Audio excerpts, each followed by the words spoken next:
Assalamualaikum warahmatullahi wabarakatuh. Saya Ida Rahayu, CGP Angkatan 9 dari UPTD SD Negeri Sukahati. Pada kesempatan kali ini, saya dan rekan saya, Pak Dodi Manulung, akan melakukan percakapan pra-observasi. Selamat pagi Pak Dodi. Selamat pagi. Gimana kabarnya? Alhamdulillah sehat. Baik. Alhamdulillah Pak Dodi. Hari ini kita akan mengadakan percakapan pra-observasi. Sebelum nanti saya laksanakan pengamatan dalam proses pembelajaran di kelas, atau sebelum saya melakukan supervisi di kelas ya Pak. Siap. Pak Dodi, tujuan dari supervisi adalah untuk mengetahui dan mengevaluasi proses pembelajaran yang sudah Bapak lakukan. Dan percakapan observasi yang akan kita lakukan hari ini adalah sebagai persiapan awal untuk Bapak melakukan pembelajaran di kelas agar lebih percaya diri sehingga memberikan pembelajaran yang terbaik bagi murid ya Pak. Siap. Baiklah Pak Dodi, sudah siap kita melakukan runtutan dari percakapan pra-observasi ini. Ya. Ya, ada beberapa pertanyaan yang akan saya tanyakan ya Pak, terkait dari modul ajar yang sudah Bapak buat. Pertama, tujuan pembelajaran yang akan Pak Dodi capai seperti apa Pak? Kebetulan nanti saya akan melakukan pembelajaran pada pelajaran matematika, khususnya materi segi banyak dan segi banyak peraturan. Dan tujuan pembelajaran yang ingin saya capai adalah pertama, dengan menggunakan alat peraga, murid mampu mengetahui tentang segi banyak dan segi banyak peraturan dengan baik. Kemudian yang kedua, dengan menonton video, murid mampu menghitung jumlah sisi dan mengukur besar sudut dari bangun segi banyak peraturan dengan benar juga. Dan selanjutnya, dengan melakukan aktivitas praktik, murid dapat memahami sifat-sifat segi banyak peraturan dengan baik juga. Kira-kira itu 3 tujuan yang ingin saya capai di pembelajaran nanti yang akan saya lakukan. Baik Pak Dodi, kemudian area pengembangan yang hendak Bapak capai bagian mana? Area pengembangan yang ingin saya capai adalah pada kemampuan murid menganalisa lewat aktivitas praktik tadi, yaitu menganalisa sifat-sifat dari segi banyak peraturan dengan benar. Ya. Kemudian strategi yang dipersiapkan untuk mencapai area pengembangan tersebut apa Pak? Strateginya yang pertama, nanti kita siapkan alat peraga berupa bangun segi banyak peraturan. Kemudian kita siapkan video pembelajaran untuk murid nanti menonton dan belajar cara mengukur sudut dan juga menghitung sisi, gitu ya. Kemudian strategi berikutnya adalah siswa diajak melakukan praktik bersama, memahami sifat-sifat dari segi banyak peraturan. Iya. Itu diantaranya. Lewat kegiatan berkelompok tentunya. Kegiatan berkelompok.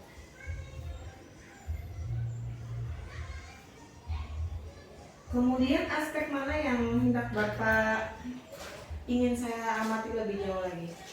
Yang saya berharap nanti Ibu bisa mengobservasi lebih dalam pada kegiatan aktivitas praktik di mana siswa mengamati untuk memahami sifat-sifat daripada bangun segi banyak peraturan. Dari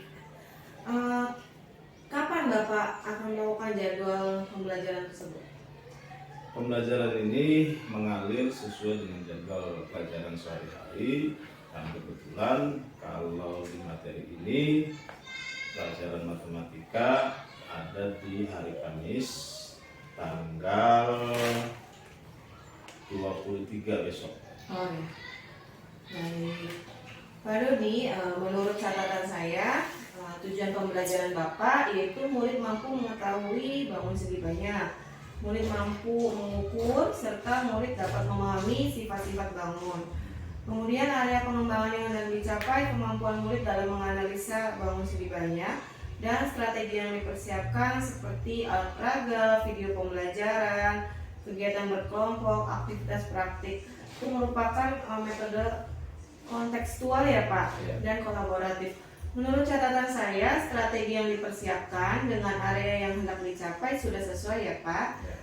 Baiklah Pak Dodi, setelah Bapak selesai melakukan pembelajaran di kelas atau kita sudah melaksanakan kegiatan observasi, berikutnya kita akan melakukan percakapan pasca observasi ya Pak. Siap.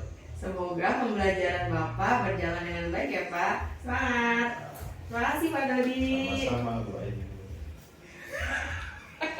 Assalamualaikum warahmatullahi wabarakatuh.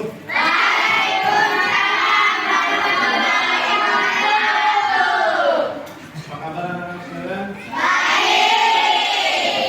Apakah hari ini sudah siap untuk belajar matematika? Siap. Pada kesempatan pagi hari ini kita akan belajar matematika di materi segi banyak peraturan dan isyarat. Tapi kita akan fokus pada pokok bahasan segi banyak peraturan ya. Baik, selanjutnya sebelum nanti kita masuk ke pembelajaran segi banyak peraturan, mari terlebih dahulu kita berdoa dalam hati saja ya. Silakan dipimpin oleh Bapak. Yesya, silakan. Silakan.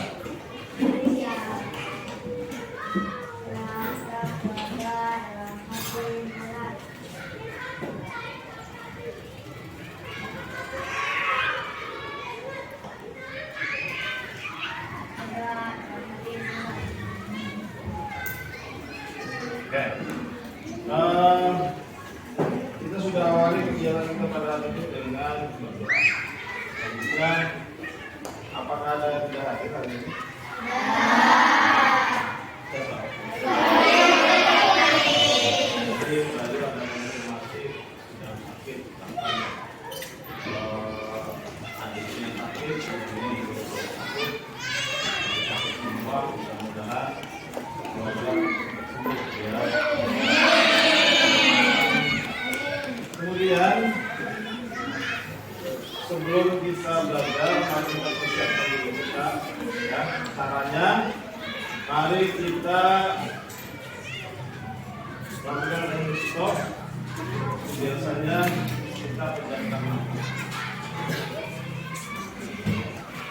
Dengarkan kata-kata dari Bapak sambil tarik nafas sebanyak 3 kali pelan-pelan, kemudian dibuang juga pelan-pelan ya. Tariknya lewat hidung, buangnya lewat mulut tapi pelan-pelan. Oke? Siap? Tarik nafas. 1, tahan. Bayangkan kamu ada di pusat kota Jakarta, di mana banyak gedung-gedung tinggi. Bentuknya ada yang kotak, persegi, ada yang persegi panjang, ada yang segitiga, ada yang mirip jajar genjang. Kamu melihat di sana, bangun, buang pelan-pelan, tarik nafas lagi. Kamu juga melihat banyak mobil-mobil yang sangat keren, mobil balap yang kamu impikan, yang bentuknya juga macam-macam. Buang pelan-pelan, tarik pelan-pelan lagi. Bayangkan kamu di sana sedang naik mobil Ferrari, mobil balap di tengah jalan, ya. Buang pelan-pelan. Oke, bersama. Ya. Kamu tadi naik mobil warna apa? Biru, merah. Ada yang mana? Semoga nanti kalau kamu udah dewasa, kamu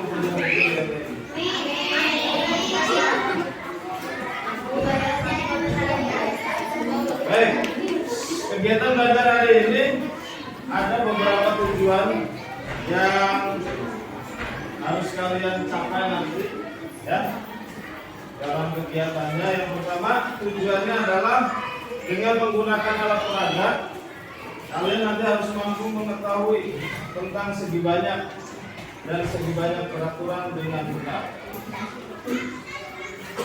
Kemudian di sesi kedua dengan menonton video kalian harus mampu menghitung jumlah sisi dan besar sudut segi banyak peraturan.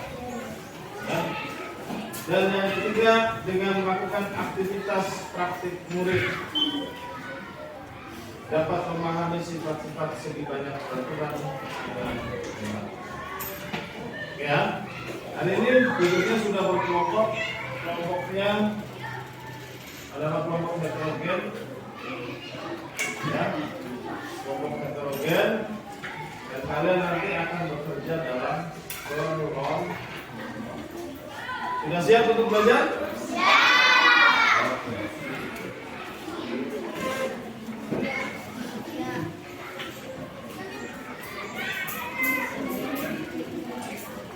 Di materi bab yang terdahulu, kalian sudah mengenal bangun data. Ada yang masih ingat bangun data itu apa? Hah? Bangun data adalah bangun dua dimensi yang terdiri dari dimensi panjang dan lebar.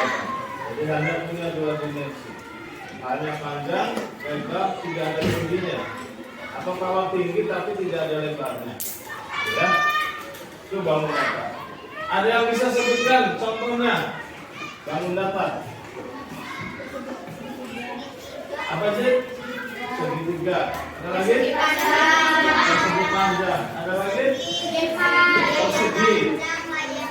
Layang-layang. Dan ganja.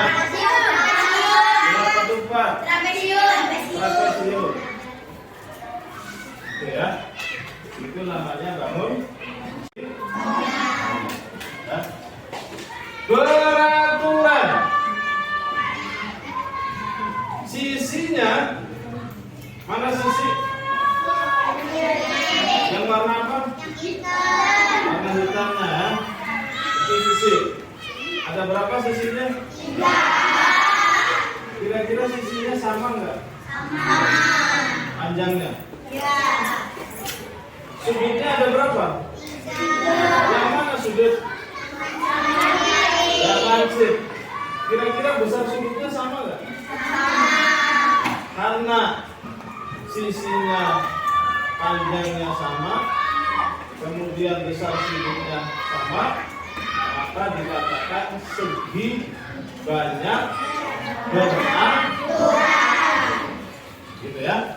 Termasuk yang ini juga, yang ini dan semuanya.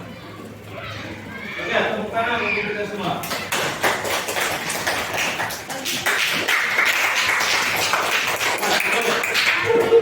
Selanjutnya silakan dibuka buku matematikanya di halaman 51.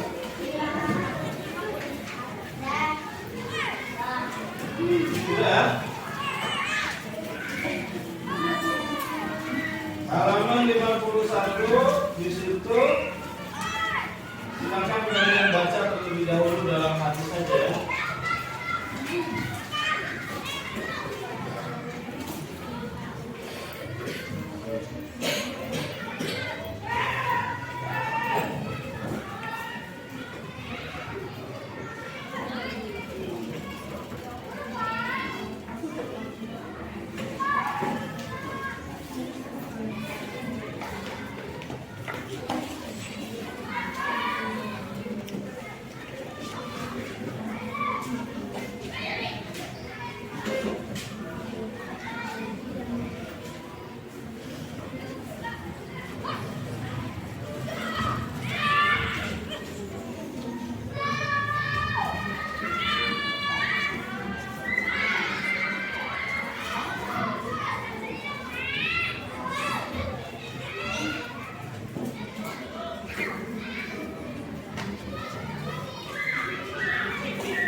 seperti ini pasti dinamakan segi banyak beraturan. Kalau yang di luar segi banyak beraturan, contohnya,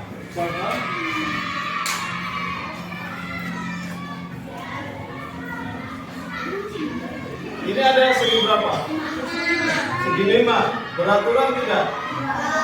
Ya, ini namanya segi banyak tidak beraturan. Nah, maka kalau menyebutkan benda yang seperti ini, yang sisinya sama panjang, sudutnya sama besar, maka kata beraturannya jangan sampai ketinggalan.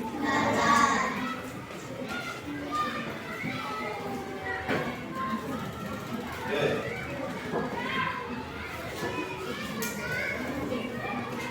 Baik, kita akan coba tonton video.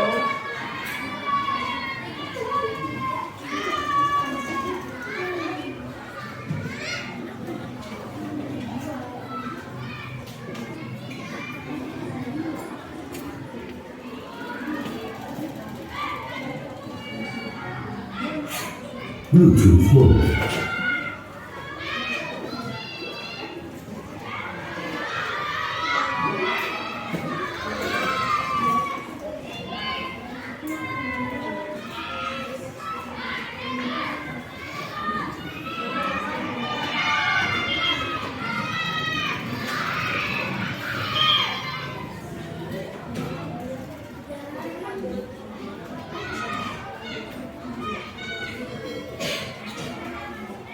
Waiting for connection.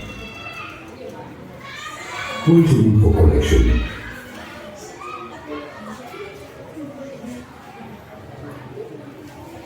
Bluetooth connected.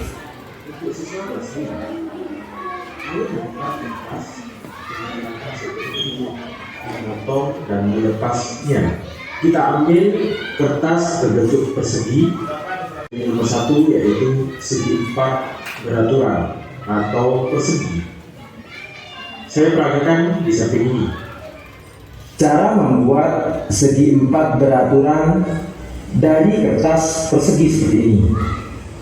Caranya adalah kita lipat 2 terlebih dahulu. Selanjutnya kita lipat menjadi 4 bagian. Kita letak kembali sehingga seperti ini. Pada bagian ujung yang terlipat 4 kali, ini sebagai pusat segi 4. Kita garis, misalkan kita ambil 7 cm di sini, dan sebelah ini 7 cm.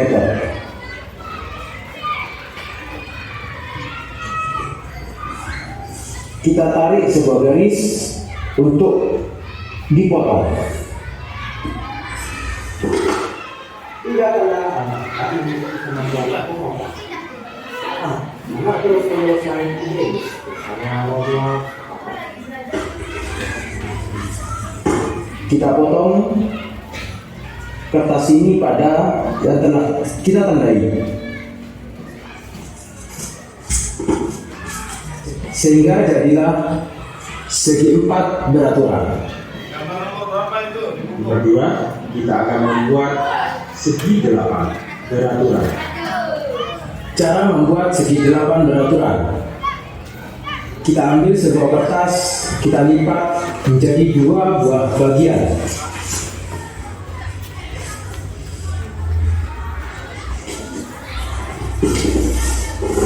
Setelah itu kita lipat menjadi 4 bagian.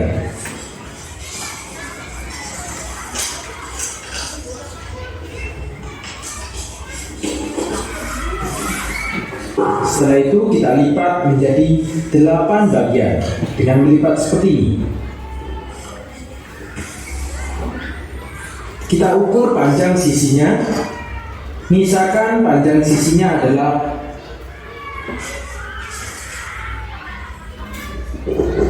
7 cm. Sisi yang sebelah sini juga 7 cm.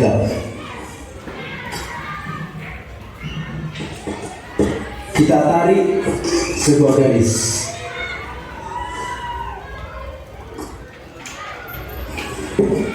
Setelah itu kita gunting pada garis ini.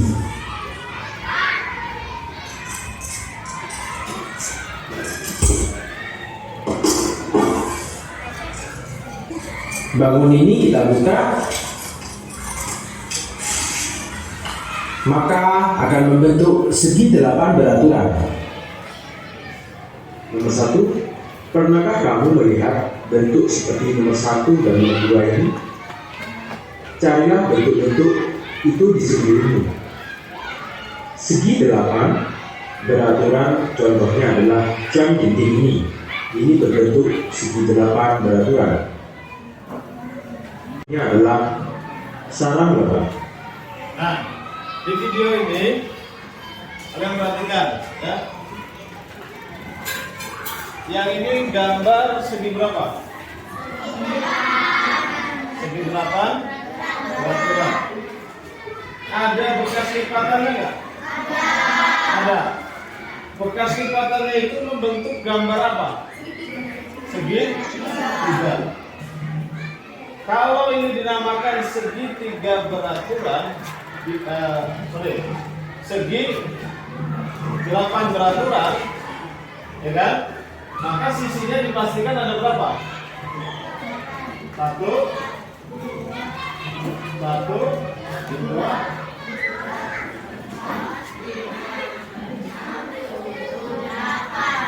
8. Dan ketika dilipat-lipat seperti ini, membentuk bentukan segitiga kecil di dalamnya. Ya, ada berapa segitiganya?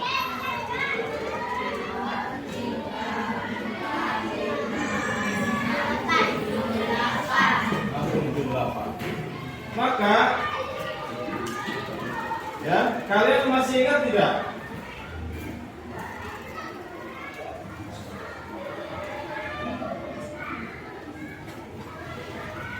Dibaca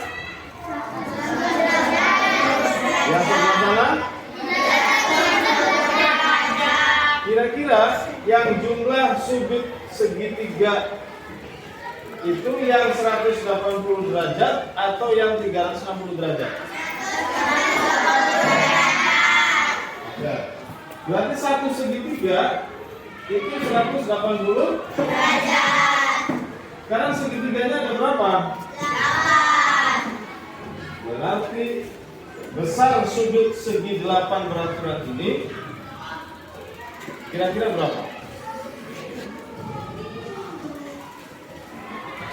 Ada yang tahu dari sini?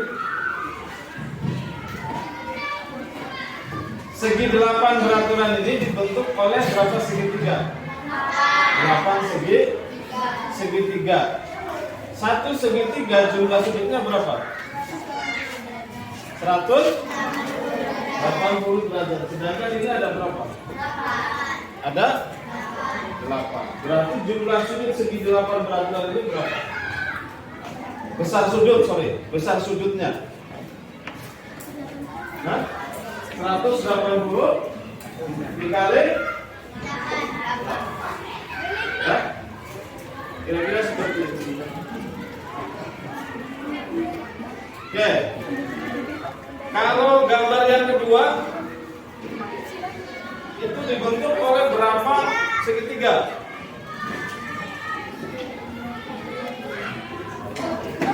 Nah, satu segitiga jumlahnya sudutnya 180 derajat. berarti yang gambar kedua besar sudut segi 6 beraturan itu 180 dikali. Nah, kalau yang ini dibentuk dari berapa segitiga?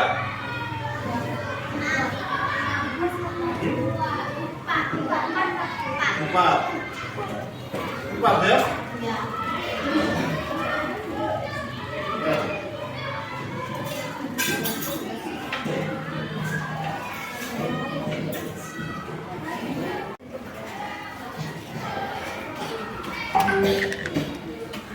Segi 4 sifat beraturan contohnya adalah rambu lalu lintas. Nomor 3 ini adalah segi 6 beraturan. Cara membuatnya seperti ini. Cara membuat segi 6 beraturan, kita ambil kertas yang berbentuk persegi, kita lipat menjadi 2 sehingga menjadi segitiga. Pada bagian ini kita lipat sehingga ujung ini pada lipatan dan ujung pada kertas segitiga berada pada lipatan. Ujung lipatan dan ujung yang ini kita hubungkan dengan garis.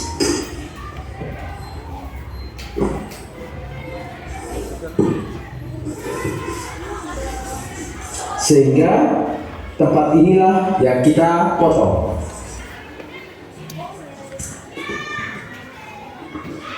Maka terjadilah segitiga seperti ini.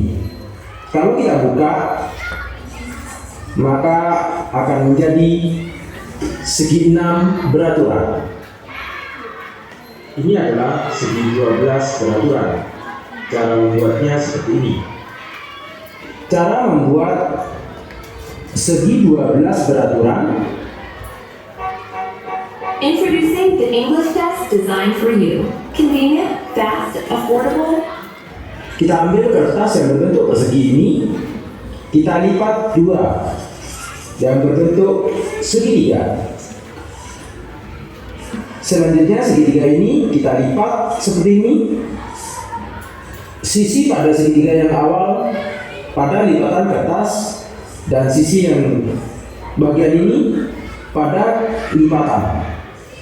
Setelah itu kita lipat menjadi 2. Di ujung lipatan sebelah ini dan ujung lipatan sebelah ini kita hubungkan dengan garis. Selanjutnya kita gunting. Kalau kita buka, maka akan terjadi segi 12 beraturan. Nomor 2, manakah bentuk yang paling umum di antara 1 sampai 4? Apa perbedaannya? Yang paling umum adalah berbentuk persegi. Apa perbedaannya? Pada panjang sisi. Saya tulis di sini perbedaannya adalah panjang sisi dan besar sudut. Nomor 1, segi banyak di bawah dibuat pada halaman sebelumnya. Perhatikan sisi-sisi dan sudut-sudutnya. Nomor 1, berapa banyak sisi dan sudut yang ada? Untuk A, banyak sisinya kita hitung 1, 2, 3, 4, 5, 6. Banyak sisinya adalah 6. Maka disebut dengan segi 6 beraturan. Yang B, banyak sisinya yaitu 1, 2, 3, 4, 5, 6, 7, 8. Banyak sisinya adalah 8. Sehingga disebut dengan segi 8 beraturan. Yang A, banyak sudutnya kita hitung 1, 2, 3, 4, 5, 6. Sudutnya juga 6. Sedangkan yang 8 kita hitung 1, 2, 3, 4, 5, 6, 7, 8. Banyak sudutnya 8. Nomor 2, ukurlah panjang sisi segi banyak ini. Kita letakkan penggaris di sini. Misalkan panjang sisinya adalah 3. Maka semua panjang sisinya ini adalah 3 cm. Karena beraturan ya. Misalkan yang B caranya sama, kita hitung menggunakan penggaris. Misalkan panjang sisinya adalah 2 cm, maka semua panjang sisi pada segi 8 ini adalah 2 cm. Nomor 3, ukurlah besar sudut segi banyak ini. Untuk mengukur besar sudut kita menggunakan busur. Bawa busur Kita letakkan busur dengan titik pusat busur pada titik sudut. Sisi Segi banyak pada angka 0 dan sisi yang lain menunjukkan besar sudut. Di sini menunjukkan angka 120. Maka besar sudut ini adalah 120. Sehingga besar sudut pada segi 6 beraturan ini adalah 120.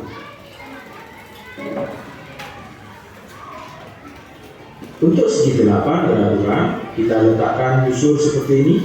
Titik sudut pada titik pusat busur. Segi banyak pada angka 0 dan sisi lain menunjukkan besar sudut. Ini adalah 130, di tengahnya berarti 135 derajat.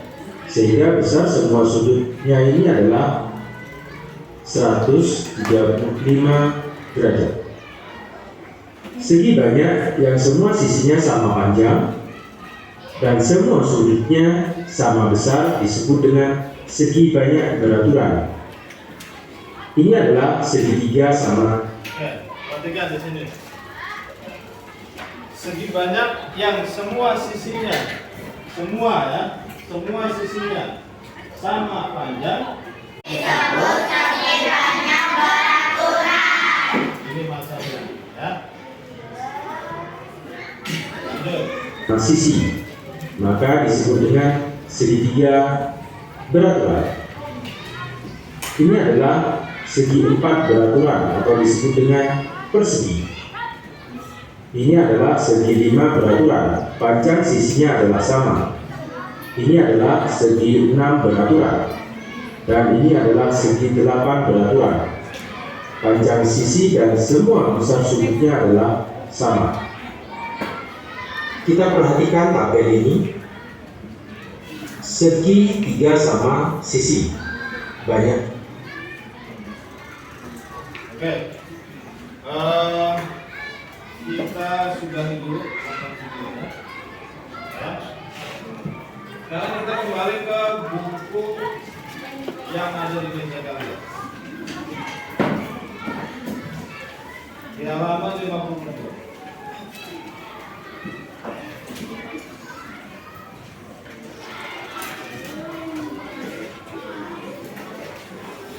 Ya.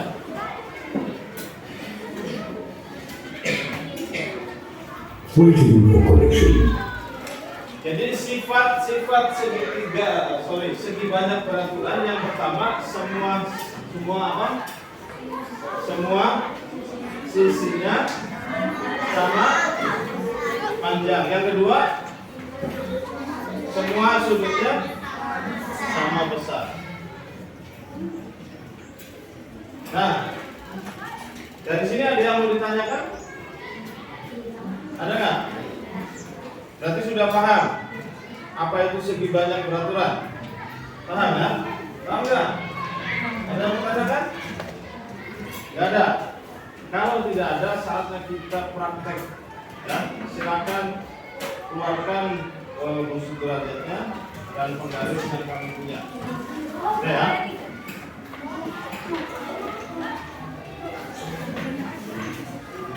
Di halaman sebelumnya, halaman 51, itu ada 5 bangun.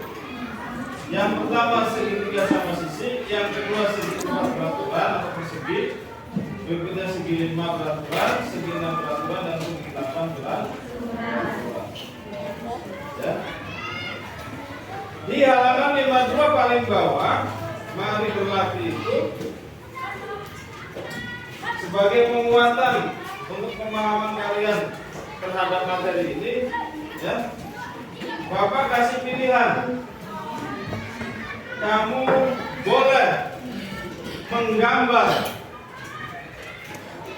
kelima gambar yang ada di buku itu di buku tulismu. Berarti sudutnya harus sama, sisinya panjangnya harus sama. Digambar ulang. Oke? Atau yang kedua pilihannya adalah kalian mengisi tabel ini, ya, mengisi tabel ini.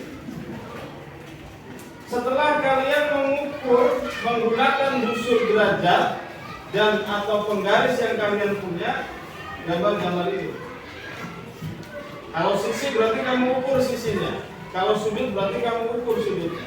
Hasilnya berapa kamu tuliskan di kolom sini. Oke?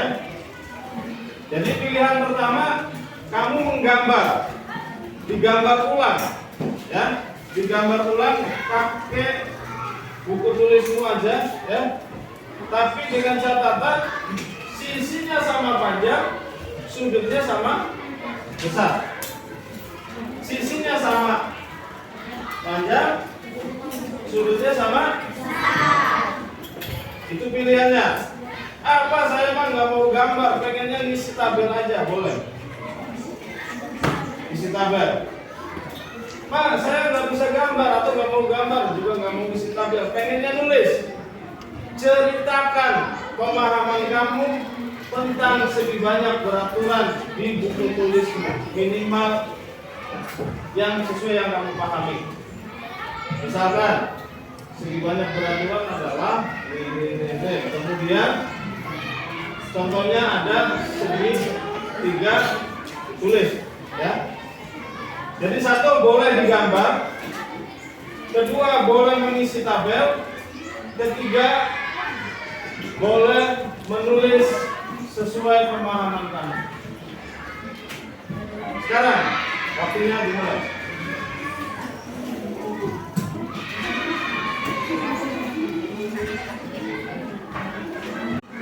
Enggak.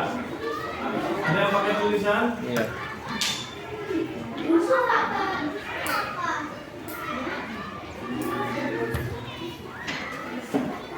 Ayo, pembelajaran ini harus kita akhiri.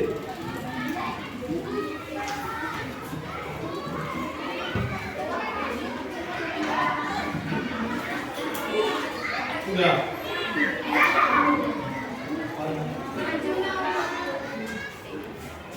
Jangan semuanya yang isi kotak kan tabel. Bukan isi tabel. Yang gambar nggak ada kan? Itu milihnya isi tabel semua. Ya udah isi tabelnya udah parah? Udah belum? Ya dihitung lah.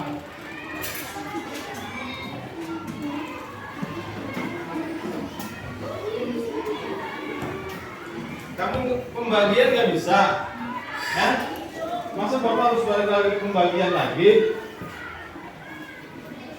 360 dibagi 4. Caranya gimana? 360 dibagi 4 berapa? 9. Nolnya tinggal naikin ke atas. 36 kan? Udah begitu. Sekarang 360 dibagi 5, 36 dibagi 5. Yang terdekat berapa? 30. Kalau 30 kali berapa? Kali 6, 30. Masih bisa yang lebih dekat lagi, kurang. 35, berapa kalinya? 7, 1, 10. 10 bagi 5 berapa? 2. Itu yang lainnya kayak gitu caranya. So, setelah dapat 72-nya, kamu tulis di sini 180 kurangi 72. Setelah ini dibagi hasilnya berapa di sini? Taruh di sini. Kurangkan hasilnya ke sini.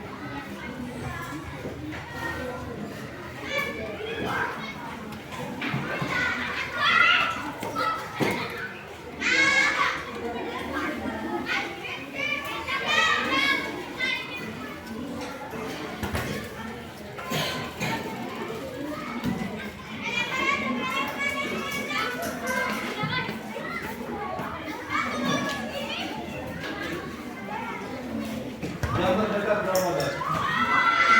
berapa? Kalau kali 4 berapa? 4 kali 8 berapa?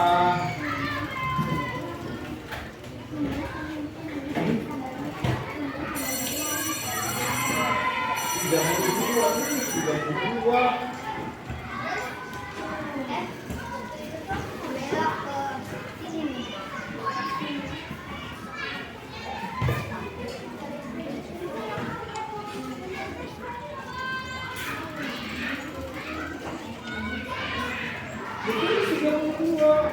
Kali berapa? Tulis 4-nya. Kurangi. Turun nolnya. Turun depan 4.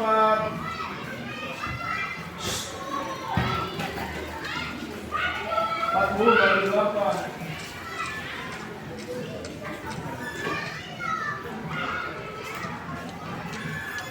40 bagi 8, 2 kali 8 berapa? Ya iya, masa 16? 40 bagi 8. Kalau kali 2 salah, kali 3 berapa? 80 kali 8 kali 3.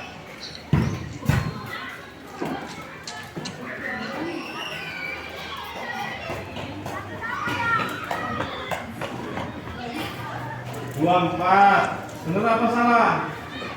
Harus dapat 40. Kalau kali 3 salah, kali 4 sekarang.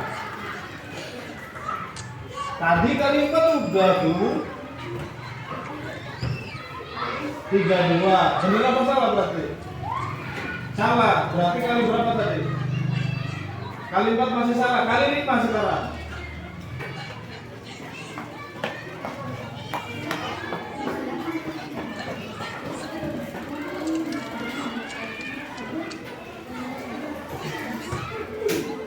Berapa? Bener enggak? Jadi hasilnya berapa? Hasilnya berapa? 360 bagi 8 hasilnya berapa? Hah? Lihat hasil itu yang atas dah. Kombat kumusin. Lihat ini, lihat 36 dibagi 5. Yang terdekat itu 30.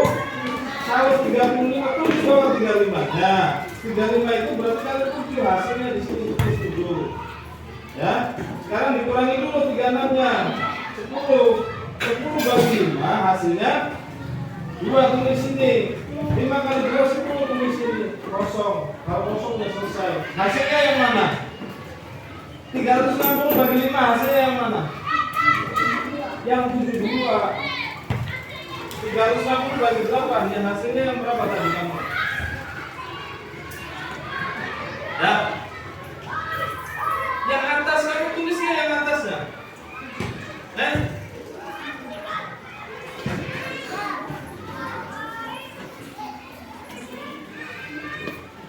Ini 4. Tadi kali ini 80 kali 80 bagi 8 berapa hasilnya tadi? Kali berapa?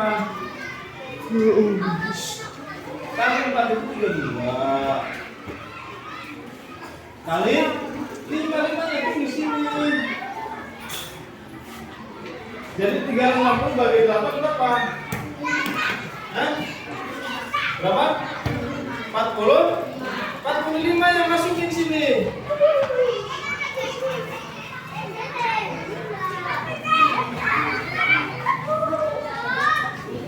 Udah? Berapa sininya?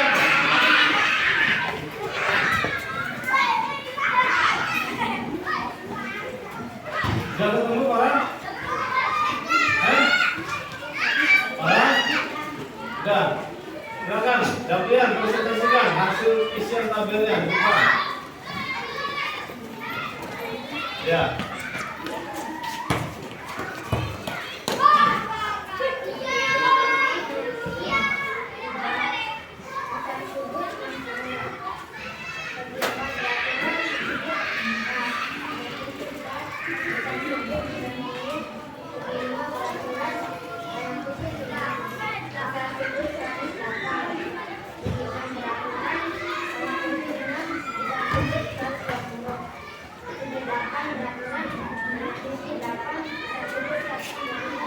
Ya, tepuk tangan untuk kalian.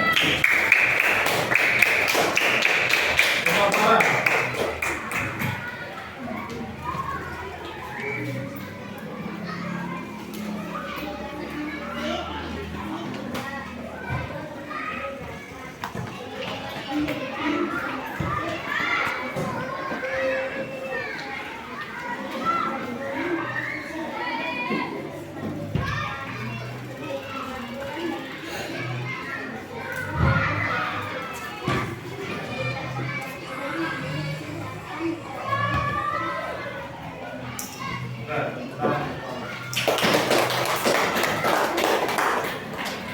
Baik, itu tadi hasil pengukuran tentang segitiga.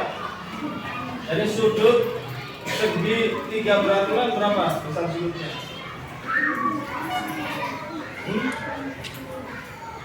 Segitiga beraturan sudutnya berapa? Hah? Berapa? Berapa? Belum? 60? Segi 4 beraturan? Segi 5 beraturan?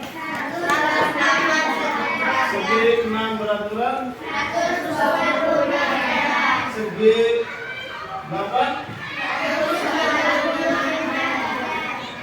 145 derajat.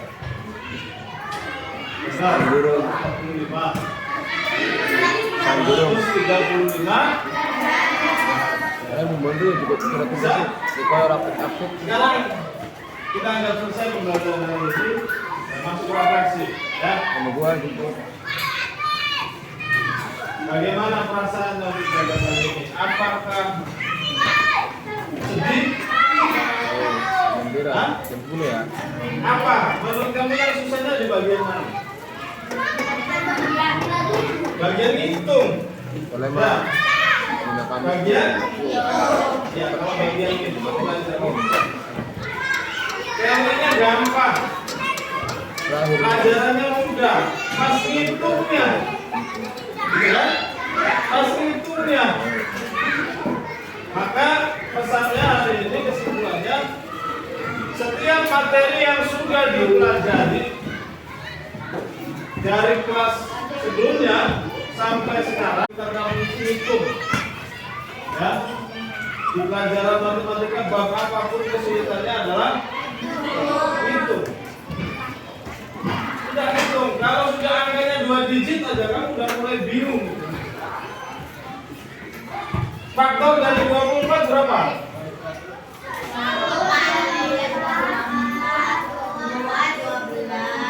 Terus?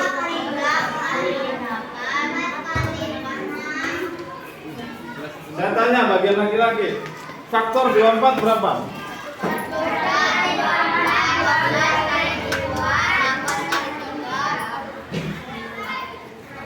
Enam? Berapa? 6 kali 4. Kamu hafal faktor bilangan 24. Tapi ketika kamu ditanya sama Bapak, Cek, Mario, berapa? 8 kali 4 berapa? Masih mikir. Ya, masih mikir. Ini lagi 32. 3 kali 8 berapa?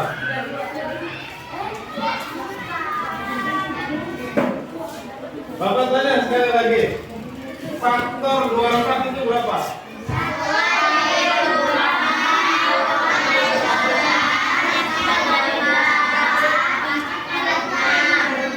Dan Bapak tanya sekarang, 8 kali 3 itu berapa? Kenapa tadi susah banget?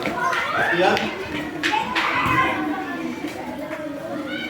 Faktor 35 itu berapa?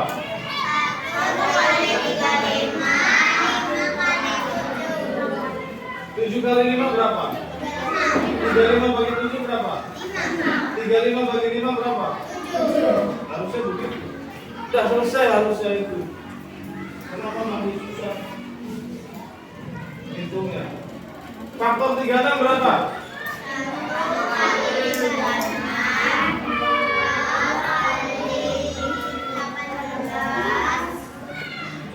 Terus? Terus?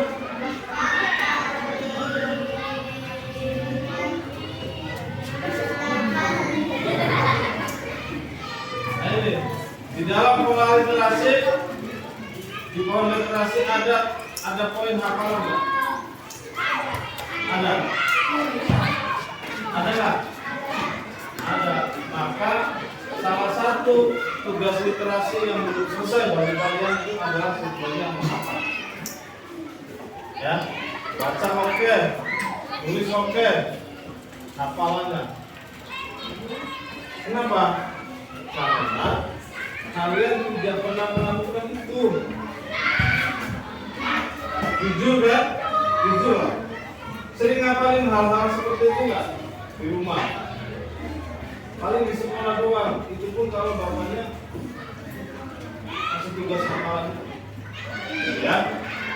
Jadi mau teorinya segampang apapun, pas pelubang hitungnya masih susah, masih bingung, ya nggak akan selesai. Ya, intinya seperti itu. Bapak yakin kamu bisa? Hanya kamu itu suka lupa. Lupanya lupa berkepanjangan. Ya, oke. Untuk pembelajaran hari ini, saya pikir kalau cukup sampai di sini. Silakan. Bapak tutup dan akhiri.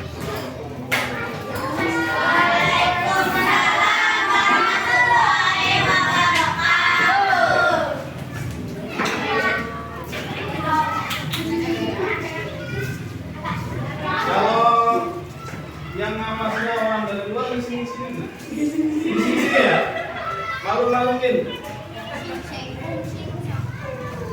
malu-maluin pembagiannya ini aja nggak bisa, kelas 5 loh, malu-maluin.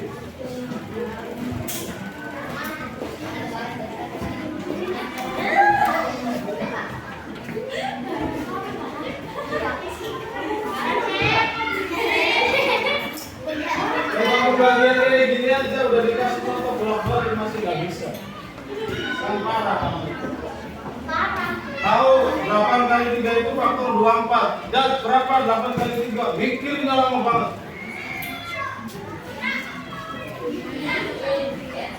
Sebelum istirahat.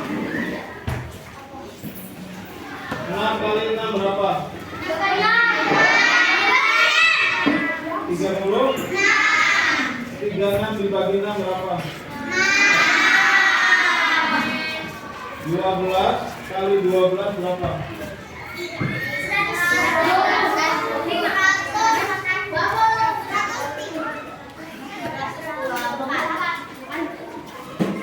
Ya, benar ya? Apa caranya? 2 ditambah 2, 4, satunya tulis di sini. 1 ditambah begini. Ya. 1, 3, 1, 3, 4.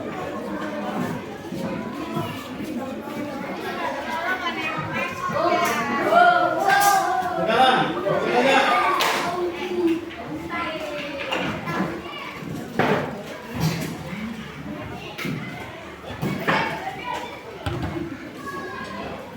Kali 5 berapa? 45 bagi 9 berapa? 5. Diam.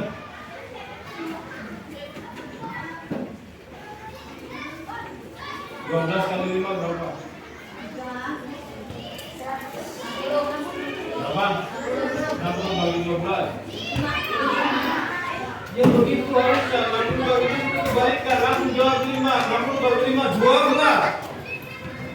Jadi perkalian itu kebalikan daripada pembagian. Kalau kamu hafal 8 kali 3 itu 24, maka harus paham juga 24 bagi 8 itu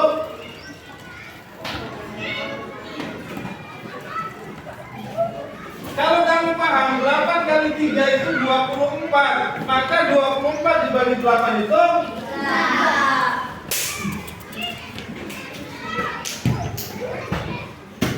kalau kamu paham 6 kali 7 itu 35, maka 35 bagi 7 itu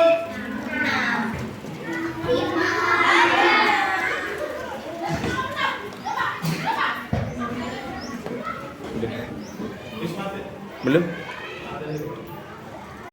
Assalamualaikum warahmatullahi wabarakatuh. Saya Ida Rahayu, CGP Angkatan 9, Kabupaten Indramayu. Kali ini saya bersama rekan saya, Pak Doni Manulung, dan pengajar praktik saya, Bapak Mulyana, akan melakukan percakapan pasca observasi. Baiklah, gimana Pak Dodi hari ini kabarnya? Alhamdulillah baik, bahagia selalu. Alhamdulillah. Semangat ya Pak? Oh iya dong. Iya. Sama. Baik Pak Dodi, pada percakapan pasca observasi ini saya akan memberikan pertanyaan-pertanyaan terkait pembelajaran yang sudah Bapak lakukan atau setelah proses observasi yang sudah kita lakukan pada pembelajaran yang lalu ya Pak. Ya. Dengan tujuan sudah sejauh mana proses pembelajaran yang sudah Pak Dodi lakukan di dalam kelas. Baiklah Pak Dodi, saya sudah mengamati jalannya pembelajaran Bapak, sudah saya lakukan pengamatan. Bapak juga sudah menjelaskan tujuannya, ya area pengembangannya, terus strategi yang dipersiapkan. Menurut saya strategi dan pengembangan yang dicapai itu sudah baik ya, strateginya juga sudah berfokus pada pengembangan kompetensi. Kemudian sudah dimunculkan juga pada saat Pak Dodi pembelajaran tuh aspek-aspeknya dan strategi pengembangannya. Namun catatan saya pada saat proses pembelajaran itu saya menemukan ada anak yang nggak aktif ya Pak. Iya. Di luar dari itu, menurut saya pembelajaran yang sudah dilakukan sudah efektif ya Pak. Baiklah Pak Dodi, saya akan mengajukan beberapa pertanyaan terkait observasi yang sudah kita lakukan ya Pak. Kita refleksi dulu ya Pak.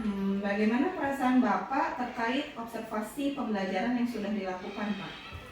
Perasaannya ya di awal sih sempat agak tegang gitu ya, karena bagaimanapun kita sering sudah tiap hari mengajar, kalau ada yang mengawasi agak sedikit tegang aja.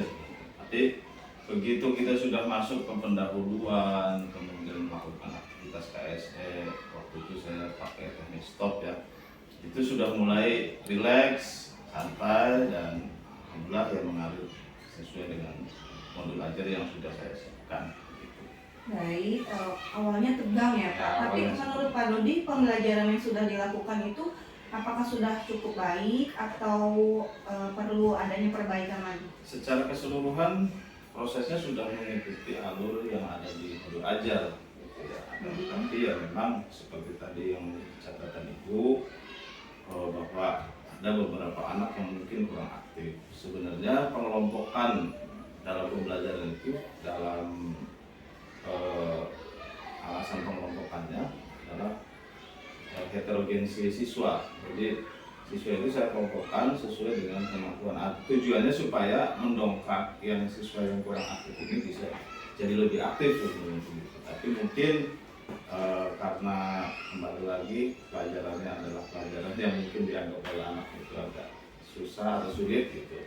Akhirnya tetap ada beberapa anak yang belum bisa aktif sepenuhnya. Ya itu menjadi PR saya ke depan supaya semuanya bisa lebih aktif lagi dalam pembelajaran. Jadi bisa diceritakan kembali Pak area pengembangan yang Bapak ingin capai, kemudian langkah-langkahnya seperti apa? Area pengembangan yang ingin saya capai pada pembelajaran yang sudah saya lakukan itu adalah bagaimana murid itu bisa bekerja sama dalam kelompok untuk memahami jaring-jaring atau unsur-unsur pembentuk dari sekian banyak peraturan ya. Waktu itu saya kelompokkan seperti yang sudah saya sampaikan tadi berdasarkan kemampuan anak preferensinya. Jadi mereka saya acak gitu dalam kelompok. Tujuannya supaya anak yang punya secara kemampuan baik bisa mengcover teman-temannya yang memang agak sedikit punya kelemahan di pelajaran tersebut gitu. Dan alhamdulillah sebenarnya secara keseluruhan sih berjalan lancar. Hanya saja kekurang aktifan anak tadi itu mungkin pada persoalan berhitungnya yang memang hari ini masih jadi kendala berat ya. Hari kendala berat yang perlu ide-ide secara lagi lah untuk bagaimana mereka bisa mengeksplor kemampuannya dalam berhitung, kira-kira seperti itu. Baik, tadi saya menggarisbawahi kelompok ya Pak ya. Jadi Pak Dodi menggunakan kelompok yang heterogen. Nah, sejauh mana area tersebut ya dengan cara membuat kelompok itu tuh sudah berhasil di dalam kelas Bapak? Sejauh mana Pak? Sebenarnya sejauh mana kalau ukurnya bahwa tugas-tugas kelompok yang diberikan itu sudah bisa diselesaikan sebenarnya. Tetapi ngomongin keterlibatan memang kalau dipresentasekan anak-anak yang kurang aktif itu ya kisaran antara 60-70% keterlibatannya. Kalau yang lain sih sudah ya 100%. Apalagi kalau misalkan pengelompokannya tidak berdasarkan heterogenan murid gitu. Mungkin saja keaktifannya itu bisa lebih rendah dari yang sekarang. Misal dikelompokkan berdasarkan gaya belajar visualnya gitu, atau gaya belajar kinestetik gaya belajar yang lainnya gitu. Misalkan tingkat minatnya dan sebagainya. Kalau yang kurang aktif mungkin minatnya akan lebih beda lagi dengan yang aktif. Sehingga saya memilih itu sebenarnya sudah tergambar bahwa dengan teknik pemilihan heterogen ini bisa mengcover kelemahan teman-teman yang supaya bisa bekerja dalam kelompok walaupun belum bisa maksimal. Luar biasa sekali Pak Dodi.